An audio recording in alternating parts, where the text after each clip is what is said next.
Merhaba efendim, ben uzman psikolog Melek Güngördü. Ege Üniversitesi Edebiyat Fakültesi Psikoloji bölümünü bitirdim. Daha sonra da 9 Eylül Üniversitesi Felsefe ve Din Bilimleri Anabilim Dalı Din Psikolojisi'ne master'ımı tamamladım. 28 senedir, yaklaşık 28 senedir bu mesleğe emek verdim. 25 senemi Türkiye'de mesleğimi icra ederek geçirdim. Terapi eğitimlerime devam ediyorum. Pek çok alanda eğitimler aldım. Tüm bu terapi sistemlerini bir araya getirerek terapiler uyguladım ve güzel sonuçlar aldım. Uzman psikolog olarak çalışmalarımıza devam ediyoruz. Şimdi bana gelen onlarca, yüzlerce sorular oldu. Türkiye'nin yaşadığı bir takım sorunlar neticesinde hem Türkiye'de hem Avrupa'da, dünyanın her bir yerinden, gençlerden, yetişkinlerden gelen sorular oldu. Bu sorular pek çok kesimden gelerek farklı alanlarda oldu. Bazı gençler bana sorunlarını ilettiler. Ben onların hepsini dinledikten sonra bunlara tek tek cevap vermek istedim. Ve şimdiye kadar gelen soruların genel yapısına baktığım zaman her zaman olduğu gibi problemlerin temeli olan esas noktanın düşünce yapımızdan kaynaklandığını görüyorum. O yüzden birinci videomda en önemli, dikkatle üzerinde durmak istediğim temel konu beynimizde ürettiğimiz düşünceler bilinçaltını nasıl etkiliyor? Biz depresyon, obsesyon, fobi, sosyal fobi gibi durumları nasıl meydana getiriyoruz ve nerede neye dikkat etmeliyiz?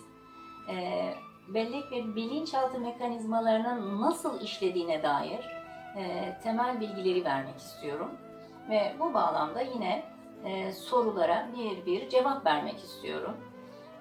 Benim bu videomu dinledikten sonra sorularınız olduğu zaman tavsiyelerinizi, sorularınızı videonun altına linki eklediğimizde orada istediğiniz kadar soruları sorup bana ulaşabilirsiniz.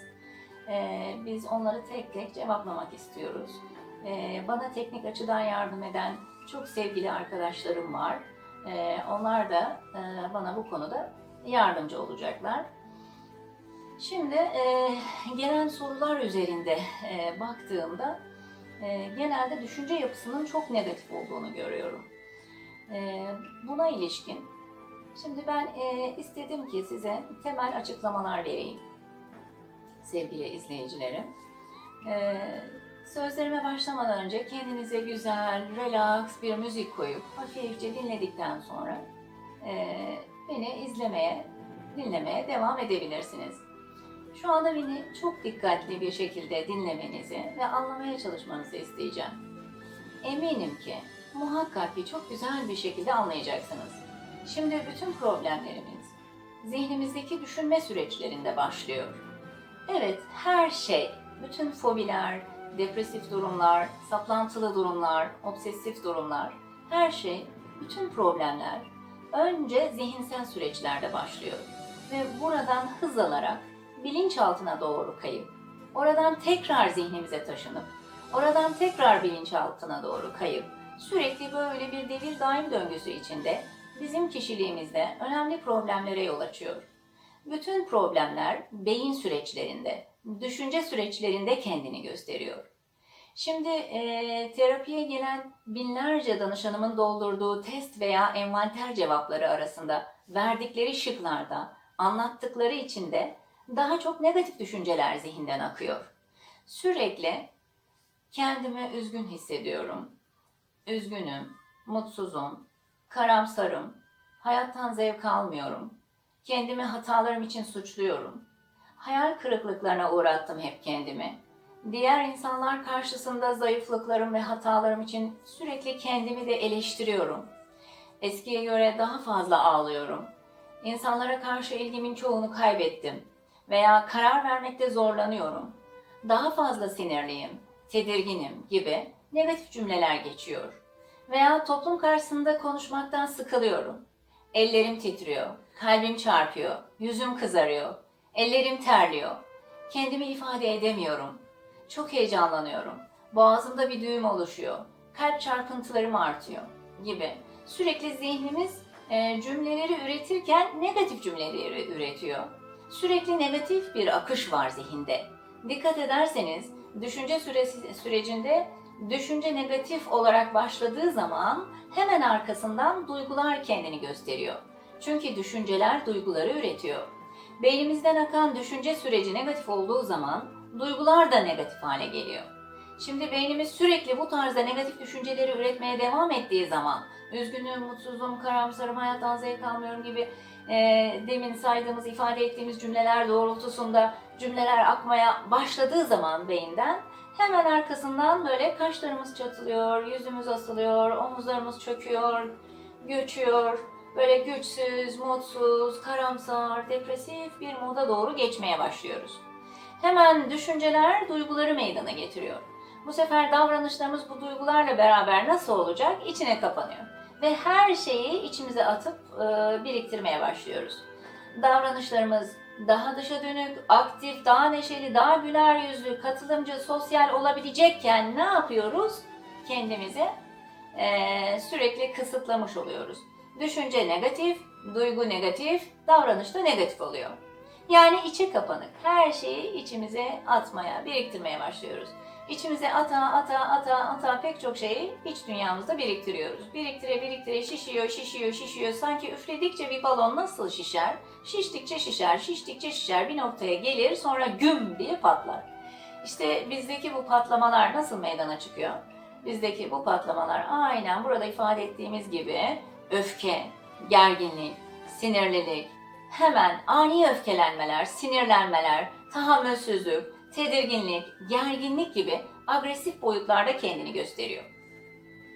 Bir uçta bu agresif boyutlar, diğer uçta da dokunsanız ağlayacak gibi.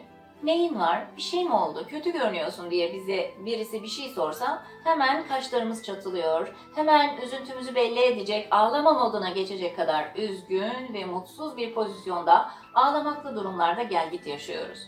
Sürekli bir yanda tedirginlik, gerginlik, öfke ve sinir, bir yanda ağlama modu. Bu iki mod arasında gelip gitmeye başlıyoruz. Evet, demek ki bizdeki süreçler beyinde başlıyor. Negatif düşünce, negatif duygu, negatif davranış. Biz buna psikolojide 3D kuralı diyoruz. Bunu hiç unutmayalım. 3D kuralı. Eğer düşünceler negatifse, duygular negatif, duygular negatifse, davranışlar negatif. O zaman biz bu süreci aslında rahatlıkla tersine çevirebiliriz. Çünkü beynimizin ürettiği tüm düşünceler, biz belki farkında değiliz, negatif bir şekilde bilinçaltı tarafından çekilip, emilip alınıyor. Eğer düşünce süreci negatifse, beynimizden boşalttığımız her türlü negatif cümleler, süngerin suyu çekip, emip alması gibi çekilip, emilip alınıyor ve siz kendi kendinize öfkelendikçe başaramıyorum, yapamıyorum, anlamıyorum, kendimi üzgün hissediyorum, mutsuz hissediyorum, hayattan zevk alamıyorum, insanlar karşısında heyecanlanıyorum, tedirgin oluyorum, kalbim çarpıyor, kendime güvenemiyorum, kendimi yalnız hissediyorum, mutsuz hissediyorum, hayattan zevk alamıyorum gibi cümlelerin hepsi bakın bilinçaltı tarafından böyle süngerin suyu emmesi gibi çekiliyor, emiliyor ve bilinçaltı bütün bunları absorbe ediyor. Ve emre amade, hazır asker olduğu için bilinçaltı hemen sizi o konuma sokuyor. Hemen negatif düşünceler negatif bir şekilde sizi etki altına alıp bilinçaltı sizin irade gücünüzü, güven duygunuzu, yaşam sevincinizi felç ediyor. Çünkü bakın beyin bilinçaltı arasında tam anlamıyla askeri bir komuta zinciri işliyor. Askerde nasıldır durum? Üst komutan alt komutana ne söylerse alt komutan onu gidip yapmak zorundadır. Yani alt komutanın başka şıkkı yok. Ölüme dahi gönderse gidip yapmak zorundadır. Evet git, savaş ve öl diyor üst komutan. Asker onu yapmak zorunda. Evet işte beynimiz üst komutan, bilinçaltımız alt komutan. Eğer beynimiz sürekli negatif emirleri gönderiyorsa bilinçaltımız sizi hemen o konuma sokmak zorunda. Çünkü emre amade hazır asker dedik. Beynimiz pozitif düşünce üretirse bilinçaltı sizi pozitif duruma sokuyor. Yani bilinçaltı sadık bir hizmetkardır veya emre amade hazır askerdir. Hangi emri gönderiyorsanız onu yapıyor. Bilinçaltı burada sizi üzmek için o şekilde sokmuyor. O halde biz beynimizden gönderdiğimiz düşüncelerimize dikkat edeceğiz. Kendi kendimize söz vermeliyiz. Söz vermeliyiz. Ağzımdan bir daha olumsuz cümleler, kelimeler, kavramlar çıkarmayacağım. Ben düşüncelerimin yönlendiricisi, yöneticisi ve ustasıyım. Ben düşüncelerimi takip edebiliyorum. Onları yönlendirebiliyorum. Onların ustası benim. Evet, o halde 3D kuralını, bellek ve bilinçaltı şartlanmalarını hatırlayarak hemen kendimizi uyarmalıyız. Dikkat edelim. Bakın, fizik bedenimizden takip edelim. Kaşlarımız çatıldı mı? Yüzümüz asıldı mı? Omuzlarımız çöktü mü? Fark edelim. Fizyolojimizden hemen bunu fark edebiliriz. Hemen dikkat edelim. Beyninizden mutlak surette negatif düşünceler akıyordur o anda. Çünkü bilin ki kaşlarınızın çatılması, alnınızın buruşması negatif düşüncelerin geçtiğinin göstergesidir. Fizyolojiniz bunun göstergesi. Bunu unutmayın. Buradan takip edin. Hemen omuzlarınızı kaldırın. Yüzünüzü karşıya bir baktırın. Ve şöyle bir gülücük attırın. Ve yumruğunuzu sıkıp sağ kolunuzu hızlı yukarı kaldırarak "Hey!" diye bağırın. Ve kendi kendinize uyarın. Kendinize gelin. Kendi kendimize o negatif paterni kırıp fark edelim. Şu anda ben ne düşünüyorum? Kendi kendime söz vermiştim. Ağzımdan olumsuz cümleler, kelimeler, kavramlar çıkarmayacağım ve bilinçaltına negatif emirler göndermeyeceğim diye kendi kendimize söz vermiştik. Bunu unutmayalım. Hatırlayalım hemen. Evet, birinci dikkat edeceğimiz en önemli husus bu. Evet sevgili okuyucum, şimdi dinleyicim, izleyicim nasıl düşünebiliyorsanız öyle. Şimdi ikinci önemli nokta da şunu hatırlatacağım size. Size bir uyarı, ikinci önemli uyarı. Dikkat ederseniz zihniniz sürekli negatif sorular soruyor. Neden mutsuzum? Neden hayattan zevk almıyorum? Neden başaramıyorum? Niye bir şey anlamıyorum? Veya şunu niye başaramıyorum, yapamıyorum? Neden insanlar mutluyken ben mutlu değilim? Niye kendimi bu kadar güvensiz, suçlu, ezik, aciz hissediyorum? Niye o insan bana onu söyledi? Neden o olay öyle cereyan etti? Neden ben orada ona öyle söyledim? Niye böyle davrandım? Keşke davranmasaydım. Niye o şöyle oldu? Niye o böyle oldu? Bütün böyle olaylar, insanlar, özellikle kendimiz hakkında sürekli neden yapamıyorum, neden beceremiyorum? Sürekli negatif sorular soruyorsunuz. Sürekli beyin bunları soruyor, üretiyor. Sürekli bilinçaltı yine süngerin suyu emmesi gibi hepsini çekiyor, emiyor. Beyniniz negatif soruyor. Bilinçaltı beyninizin sorduğu sorulara cevap vermek zorunda. Çünkü emre amade hazır asker demiştik. Bilinçaltı tüm geçmişinizi tarıyor. Geçmişte sorulara cevap aramak üzere tarıyor. Geçmişte nerede olumsuz bir şeyler var ise işte onları tutup tekrar beyninize cevap olarak taşıyor. Neden? Çünkü beyniniz negatif soru sordu. Bilinçaltınızda cevap vermek zorunda. Ve cevap mutlaka negatif geliyor bakın. Mutlaka negatif geliyor. Çünkü neden? Çünkü negatif soruyorsunuz. Ve işte sen şurada şu hatayı yaptın, sen burada suçlusun, sen şöylesin, sen böylesin. Sürekli bilinçaltı o cevapların hepsini beyne negatif bir şekilde taşıyor. Beyin tekrar negatif düşünmeye başlıyor. Negatif düşünce, negatif duygulanım, negatif davranış. Negatif düşünce, negatif duygulanım, negatif davranış. İşte böyle kısır döngü içerisinde dönüp duruyorsunuz. İşte bu trendi kırmak ve bu direnci, inatçılığı kırmak gerekiyor. O zaman dikkat edeceğimiz önemli ikinci husus ne? Kendi kendime olumsuz sorular sormayacağım. Neden başaramıyorum? Neden yapamıyorum? Neden mutsuzum? Neden böyleyim şöyleyim? Artık bu soruları sormayacağız. Biliyorsunuz ki sorarsanız cevap negatif olarak beyninize taşınacak. Negatif düşünceler negatif paterni meydana getirecek. Evet, kendi kendimize hatırlatalım. Artık kendimle ilgili, insanlarla ilgili, olaylarla ilgili negatif sorular sormayacağım. Çünkü artık negatifleri sorarsam negatif cevaplar gelecek. Bunları düşünmek, sormak, hatırlamak bile istemiyorum. Evet, burada çok dikkat edelim. Siz insanları ve olayları değiştiremezsiniz. Ama siz insanlara ve olaylara karşı bakış açınızı, algınızı, tavrınızı, davranışlarınızı, düşüncelerinizi değiştirebilirsiniz. Değişecek olan sizsiniz. İnsanları değiştiremezsiniz. Olayları değiştiremezsiniz. Onları değiştirebilmek için çok çok çok büyük enerjiler lazım ki aslında o kadar çok büyük enerjilere sahip olsanız bile yine olayları ve insanları değiştiremiyorsunuz. Karşınızdaki insan eğer isterse kendi davranış ve düşüncelerini değiştirebiliyor. Ama biz neyiz? Kendimizden mesulüz. Biz kendimize hakim ve maliksek, o zaman kendi düşünce ve kalıplarımızı, tutum ve değer yargılarımızı, algılarımızı veya bakış açılarımızı değiştirebiliriz. Evet, ikinci önemli nokta da buydu. Gelelim üçüncü önemli noktaya. Şimdi sevgili izleyicim, dinleyicim, testlerde verdiğiniz cevaplarımıza bakınca kendimizi negatif yönde suçlamalar, eleştirmeler var. Kendimi suçluyorum, kendimi hayal kırıklığına uğrattım, hatalarım için kendimi sürekli eleştiriyorum, kendimden nefret ediyorum, kendime kızıyorum gibi bir sürü negatif ifadeler var Veka envanterinde. Şimdi bunlara baktığımız zaman biz kendi iç dünyamızda kendimizi sevmiyoruz demektir. Önce biz kendimizi seveceğiz. Kendimizi sevmediğimiz zaman sürekli iç dünyada kavga yaşıyoruz, kaos yaşıyoruz. Sürekli kendimizi suçladıkça, neden beceremiyorum, neden yapamıyorum diye negatifleri yaptıkça, sordukça, böyle mutlu değilim, niçin şöyleyim, neden böyleyim dedikçe hep sürekli bir kaos, sürekli bir savaş halinde oluyoruz. Ve kendimize işte lanet olsun, sen şöyle bir insansın, böyle bir insansın, yapamıyorsun, edemiyorsun, beceremiyorsun dedikçe kendi iç dünyamızda daha fazla artırıyoruz bu kavgayı. Bu sefer özümüzle barışık hale gelemiyoruz. Özümüzle barışık hale gelemezsek kendimizi sevmiyoruz. Kendimizi sevmezsek kendimize hayrımız olur mu bizim? Elbette olmaz. Şimdi kendimize hayrımız olmazsa dış dünyaya da hayrımız olmamaya başlıyor. Dış dünyada da ilişkilerimizin negatif yönde geliştiğini görüyoruz. Çünkü artık agresif, öfkeli, gergin, sinirli olabiliyoruz bu sefer de. Bu sefer bunlar sosyal ilişkilere yansıyor. O halde biz önce kendi iç dünyamızda kendi özümüzle barışık olmalıyız. Kendimizi sevmeli ve onaylamalıyız. Evet, biz önce kendimizi sevmeli ve onaylamalıyız. Burası çok önemli.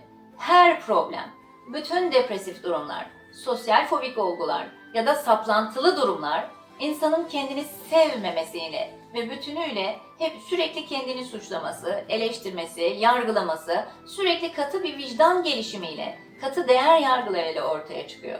Kendinden nefretle başlıyor problemler. O halde ben bu noktada diyorum ki artık kendimi seveceğim ve onaylayacağım. Artılarımla, eksilerimle, her şeyimle kendimi kabul ediyorum diyeceğiz. Her şeyimle kendimi kabul ediyorum ve kendimi affediyorum. Geçmişin üzerine kalın bir sevgi süngeri çekiyorum. Geçmişten sadece iyi ve güzel olan şeyleri yad ediyorum diyelim. Evet, bu çok önemli. Ben artılarımla, eksilerimle, her şeyimle kendimi kabul ediyorum. Ben kulum, kusurluyum. İlla ki her şeyi mükemmel yapmak zorunda değilim. Her şeyi baştan sona düzgün yapmak zorunda değilim. Her şey hatasız olmak zorunda değil. Bırak ben hatalarımla güzelim. Çünkü ben hatalarımdan ders almak için, daha iyi öğrenmek için ve kendimi olgunlaştırmak için o hatalarımı bir araç olarak kullanıyorum. Ben bunlardan bıkmıyorum, yılmıyorum. Çünkü bilim bile deneme yanılma yöntemlerini önemli bir yöntem olarak görüyor ve kullanıyor. Objektif kriterleri göz önüne alan bilim dahi deneme yanılmadan vazgeçmiyor ise ben de deneme yanılmalarla birçok şeyi öğreneceğim. Hatalar yapacağım, hatalarımdan ders alacağım, bir daha aynı hataları yinelememeye çalışacağım. Onlar beni olgunlaştıracak. Hatalarım, yanlışlıklarım, eksikliklerim, onlar benim çok iyi öğretmenlerim ve öğreticilerim.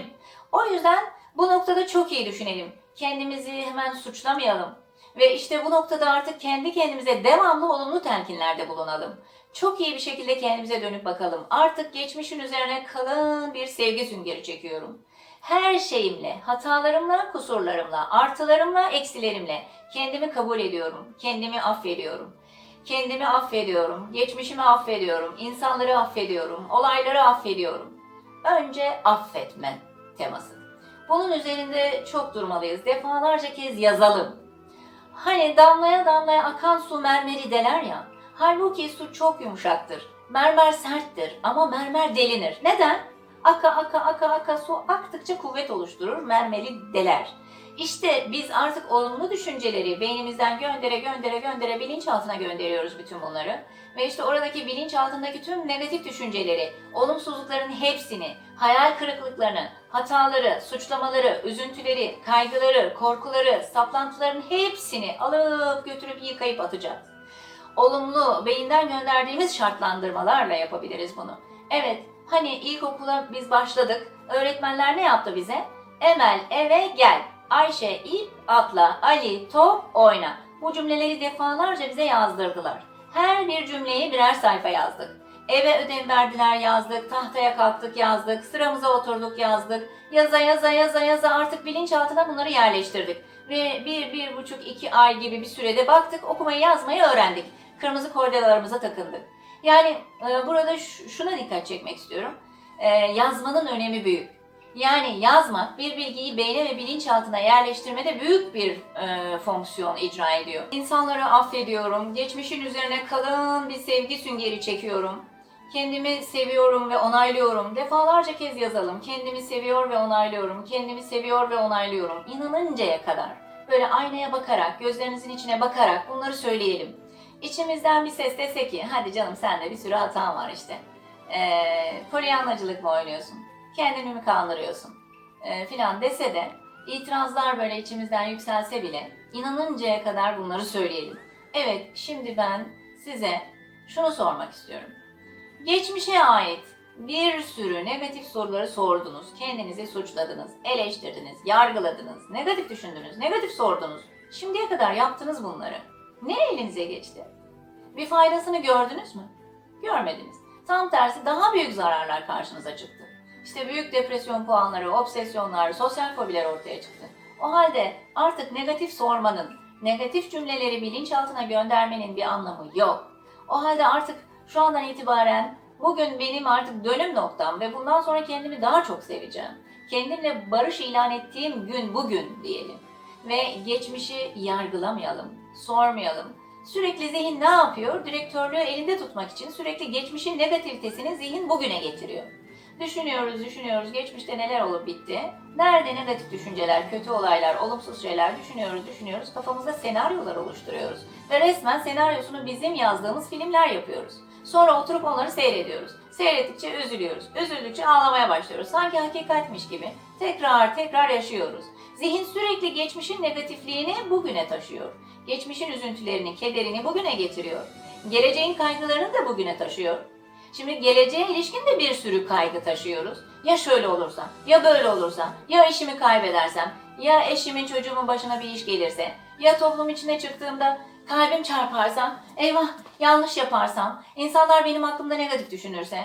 Ne düşünür acaba insanlar benim hakkımda? İnsanlar üzerinde nasıl bir etki, iz bıraktım acaba? Acaba benim hakkımda ne düşünüyorlar? Sürekli el ne der kaygısı ile insanların düşüncelerinin bizim için çok önemli olduğunu düşünmeye başlarız. Geleceğe ilişkin bir sürü kaygıyı, ya yapamazsam, ya beceremezsem, ya şunu kaybedersem gibi bir sürü soruyu da bugüne taşıyoruz. Şimdiye taşıyoruz. Şimdi geçmişin tüm dertleri bugünde. Geleceğin kaygıları da bugünde. Zaten geçmiş karamsar, gelecek kaygılı. Şimdi de mahvoldu. Sonra biz ne yapacağız? Yaşanacak zaman dilimi kaldı mı?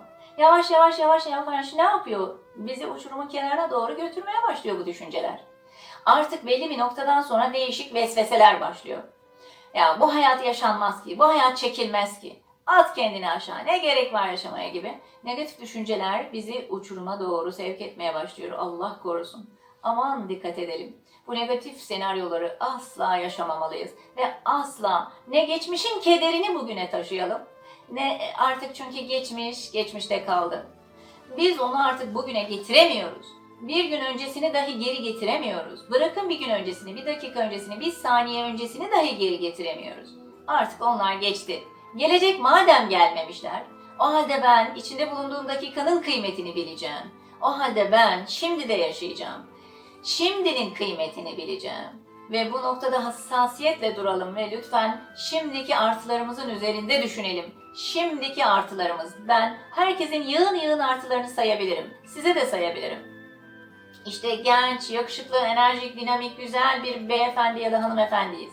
İşte aklımız başımızda, bir idiot, embesil, moronda yaratılabilirdik. Gerizekalı olabilirdik. Ama tam anlamıyla aklımız yerinde, zekamız yerinde, gayet normal zekalı bir insanız. Kafamız çalışıyor. Bakın problemlerimizin de farkındayız. Bu yaşa kadar pek çok devrelerden geçmişizdir. Okumuşuzdur, yazmışızdır, çizmişizdir. İlkokul, ortaokul, lise, üniversite bitirmişizdir veya farklı iş alanlarında çalışmışızdır. Belli okulları geçmişizdir. Evet, demek ki bunlar hep bir zeka kapasitesi gerektirmiyor mu? Yetenek, kabiliyet gerektirmiyor mu? Gerektiriyor. Madem ben bunları yapmışım, işte bakın sağlığımız nasıl yerinde, kendimize malikiz. Yani o kadar çok artılarımız var ki. Yani burada pek çok azalardan da mahrum olabiliriz. Bazı kişiler hani kör olabilir, sakat olabilir. Ama mutlaka şükredeceğimiz bir yönümüz vardır. Kanser bile olsak kurtulabiliriz. Yani kimseye bulaşıcı bir hastalık şu anda taşıyıcı değiliz. Salgın bir hastalığa sahip değiliz. Hele şu dönemde, en çok salgınların olduğu dönemde bile. Yani şükredecek o kadar çok şeyimiz var ki. Sırtımıza giyecek kıyafetlerimiz var, ağzımıza koyacak lokmalarımız var, başımızı sokacak bir evimiz var, yuvamız var. Yani Üstad Hazretleri bir eli olmayan iki eli olmayanı düşünsün der Bediüzzaman. En azından bizi seven bir ailemiz var. Her ne kadar hataları da olsa, yanlışlıkları da olsa onlar. Aslında insanlar artılarını görmek isteseler bir yığın artılarını görebilirler. En kötü durumdaki daha kötü durumdakini görebilir. Yani şükretmek isterse, artılarını görmek isterse çok fazla artılarını görebilir. Yeter ki görelim. Ama biz ne yapıyoruz? Sürekli negatif düşüncelerle sürekli negatif sorular soruyoruz ve sürekli yarı dolu bardağın boş kısmına bakıyoruz. Neden bu boş? Neden bu yok? Niye bunu yapamadım? Niye bunu başaramadım? Niye bunu elde edemedim? Ya halbuki bardağın yarısı dolu. Bir de oraya baksak. Şimdi negatif sorular bizim işimize yaramadığına göre. Çünkü sordukça motivasyonumuzu kaybediyoruz. Sordukça bizde olan artı değerleri kaybetmeye başlıyoruz.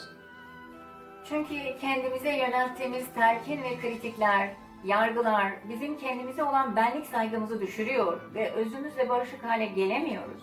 O halde bırakalım bütün bunları, negatif soruları, her şeyi. Önce kendi artılarımızı görmeye bakalım. Özümüzle barışık olalım. Kendimizi sevelim ve onaylayalım. Her şeyin temeli işte burada. Kendisiyle barışık olan insan pozitif düşüncede olur. Pozitif düşünceler pozitif duyguyu, pozitif duygular pozitif davranışları, daha dışa dönük, daha aktif, daha neşeli, canlı, parlak, enerji dolu bir hayatı getirir. Çünkü düşünce enerjidir zaten. Olumlu düşünceler olumlu enerjileri yaratır ve olumlu enerjiler bizi daha yapıcı hale getirir. Biz de beynimizden akan olumlu düşünce süreciyle o güzellikleri dış dünyamıza yansıtmaya başlarız. Onlar dış dünyaya giderler ve aktardığımız tüm o pozitif enerjiler karşı taraftan fark edilirler. Ve insanlar bize tebessümle gülümseme ihtiyacı duyarlar. Ve aramızdaki sosyal diyaloglarımız daha çok gelişmeye başlar. Daha iyi olarak gelişmeye başlar. Biz de kendimizi çok daha mutlu, canlı, aktif halde hissederiz.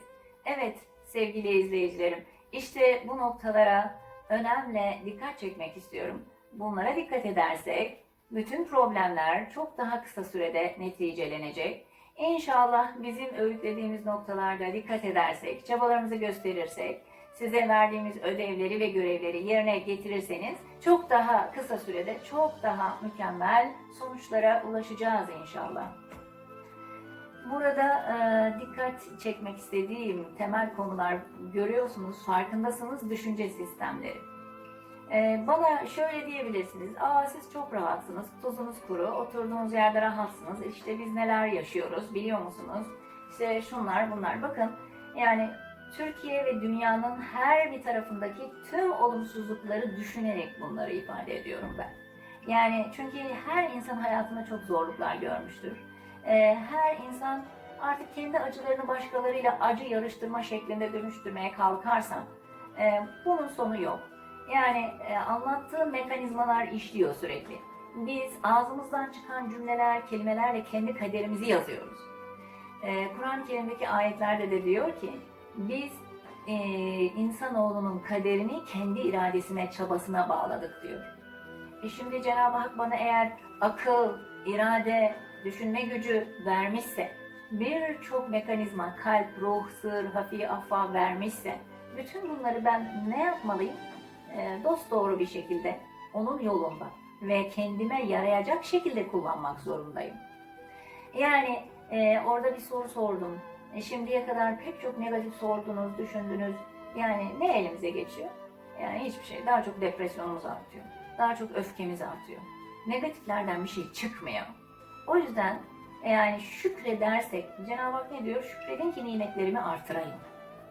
Eğer şükredersek nimet nimeti getiriyor. Nimet nimeti getiriyor. Böyle bu sefer salih bir daire dönüşü başlıyor. Şükür depresyonu gittikçe azaltıyor. Çünkü beyin hücrelerimiz iyileşmeye başlıyor.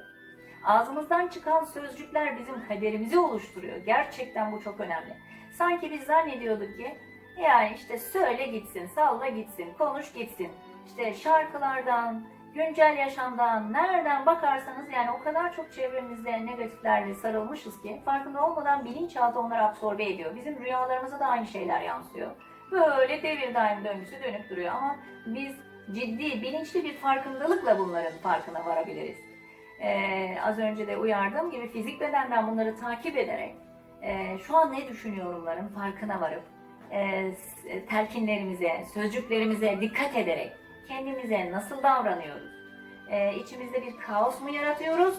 Yoksa benlik saygısını geliştiren, kendimize saygımızı, sevgimizi artıran güzel ifadeler mi kullanıyoruz? Bunların farkında olmamız gerekiyor.